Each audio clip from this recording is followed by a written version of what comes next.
今日我哋會帶大家睇下藝術展。喺睇展覽之前，我哋先去飲杯咖啡。相信大家對呢間咖啡室就一定唔會陌生。我自己就好鍾意呢度簡約嘅裝修。我哋今日就 order 咗 latte。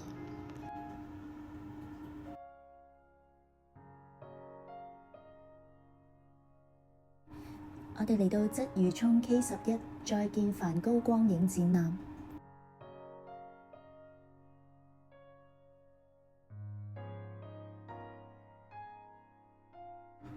呢個展覽其實已經喺超過100個國家裏邊展出過，堪稱為全球最受歡迎嘅展覽之一。今次亦都係再度嚟到香港展出。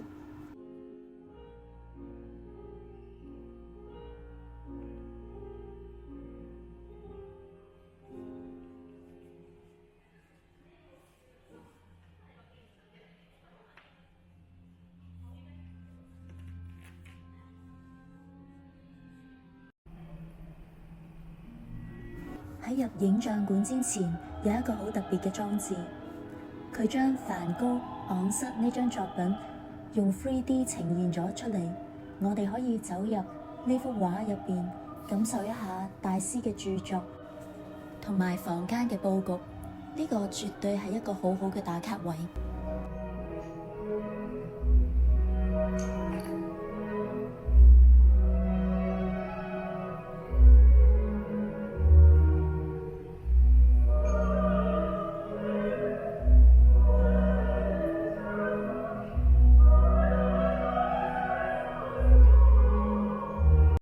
而家我哋就入去光影展館。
向日葵系列，梵高畫呢啲畫嘅時候呢，係為咗慶祝友誼，亦都寓意感恩。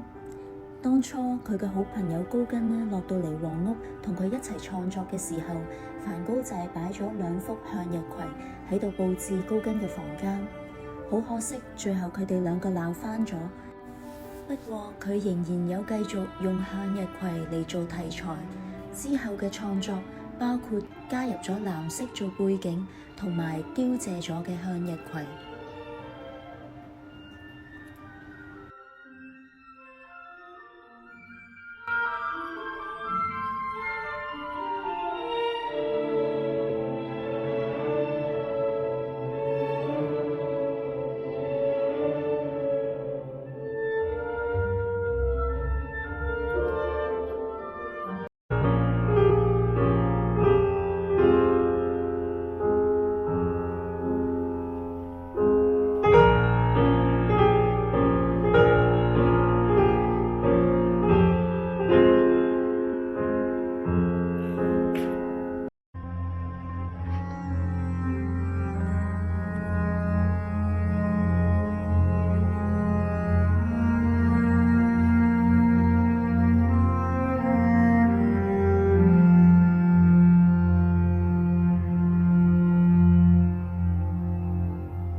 當然仲有星夜呢幅廣為人知嘅傑作。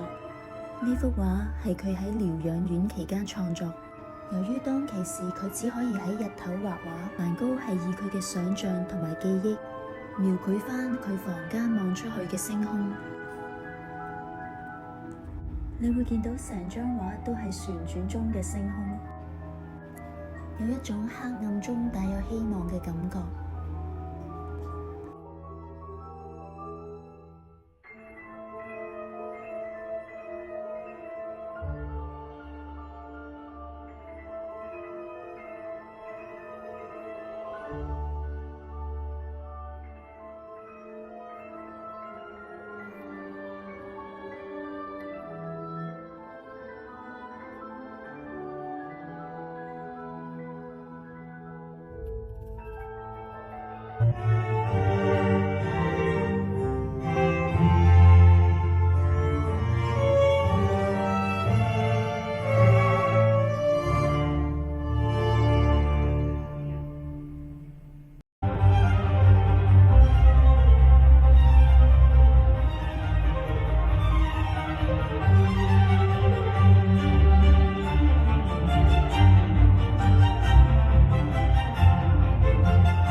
歡迎嚟到香港藝術館。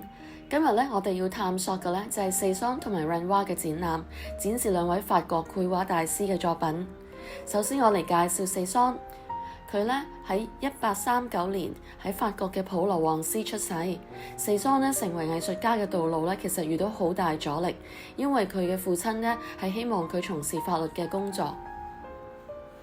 儘管父親對佢嘅反對，塞桑都係追隨佢對藝術嘅熱情。佢最終係找到自己獨特嘅風格，以大膽嘅色彩同埋幾何圖形嘅為特徵。佢認為繪畫係應該捕捉主題嘅本質，而唔係僅僅嘅外觀。而家我哋嚟講下 Renoir， 佢係喺1841年出世嘅。最初係一名陶瓷畫家，後來係全心投入藝術。Renoir 鍾意喺日常生活嗰度吸取靈感，而且鍾意繪畫人類體驗嘅美。佢嘅風格通常都同印象派聯繫埋一齊嘅。呢個係一個志在捕捉光影啦同埋氛圍效果嘅藝術運動。印象派畫家通常都用快速嘅筆觸同埋鮮豔嘅色彩嚟傳達即時嘅情感同埋動感。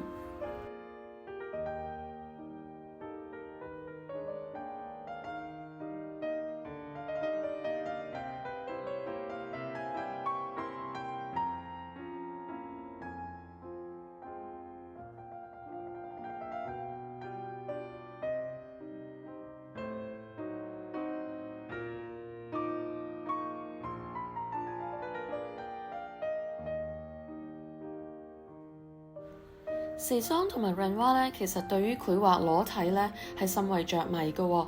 對於時桑而言咧，裸體嘅人物畫咧，重點咧就唔係呢個沐浴者嘅肉體，而係探索咧如何將人體咧變成構圖嘅重要元素，而且咧點樣用幾何圖形咧去營造呢一個立體感嘅。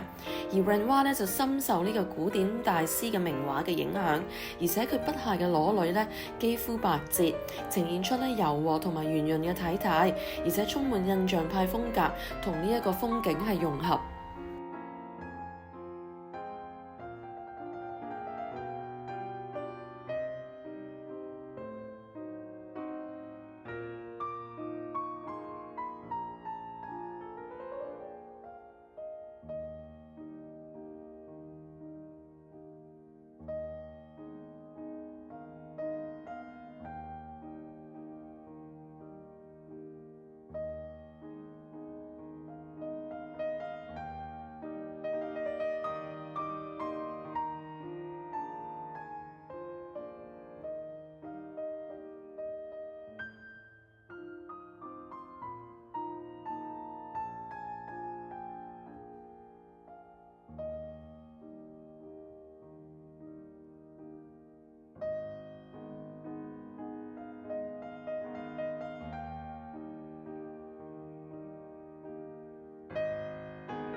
我哋又可以睇下一啲花卉嘅靜物畫。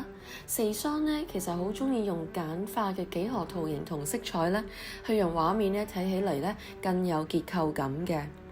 而 Renoir 咧呢一個咧 Bouquet in the Theatre Box 咧，佢係專注花卉嘅表現嘅。佢好善用柔和嘅筆觸咧，同埋豐富色彩去呈現一個生動嘅花卉美感。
最後我哋睇一睇風景畫。呢一幅 Marine 潤畫呢係捕捉咗海洋嘅流動性同埋瞬息萬變嘅光影，呈現呢佢對自然界嘅深切熱愛。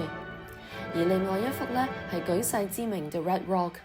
四桑呢係好鍾意喺戶外創作，並且呢強調自然界嘅幾何圖形同埋色彩。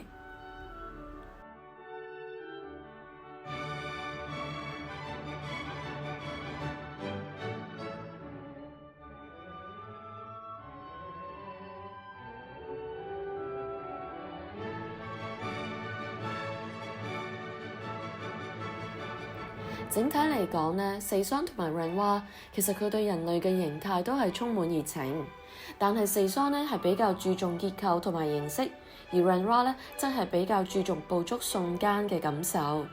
四桑嘅作品呢往往都係具有更強烈嘅結構感，而且呢潤畫呢就比較喺細緻嘅筆觸入邊呢去捕捉光線同埋色彩嘅瞬間變化。呢兩個大師呢，其實對後世呢係有好深遠嘅影響嘅，尤其是四桑，佢係啟發咗 Picasso 呢點樣去開創自己嘅個人風格，就係 Cubism 啦。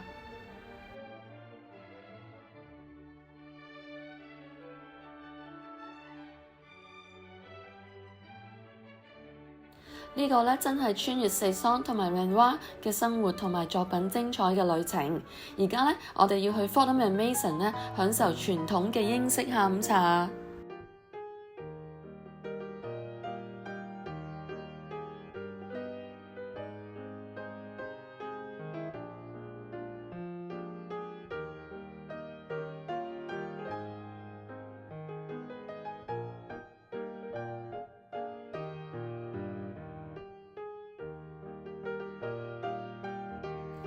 今日真係充滿藝術同埋文化嘅美好一日，希望你哋鍾意同我哋一齊探索啊！